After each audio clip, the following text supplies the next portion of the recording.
Vydata nie som a hlavne si myslím, že Las Vegas je také mesto hriechov, podľa mňa, neviem. A to, že sa tam uzatvárajú svadby, tak to je super, ale my proste s Ríškom sme sa nezobrali. Lenka uviedla veci na pravú mieru a prezradila nám, prečo sa vybrali práve do Las Vegas. Bola to taká viac menej taká polopracovná cesta.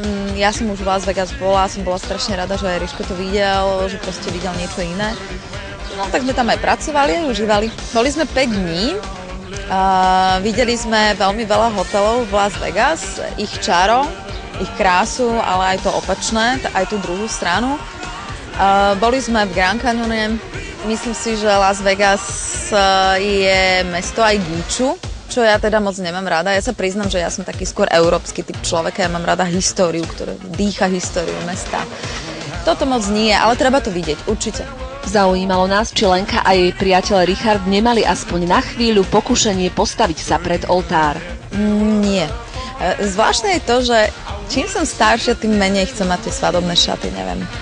Možno, že si to rozmyslím, neviem, ale ešte sme na tom neuvažovali. A keď to bude, tak určite to bude s našimi najbližšími. Ja by som sa takto v Las Vegas určite nevydávala. S Ríškom sme spolu 3,5 roka. Je pravda, že každým rokom sa o tom rozprávame. Ale neviem, či on chce. A keby to asi chcel, tak by ma požiadal o ruku. K tomu ešte neprišlo, takže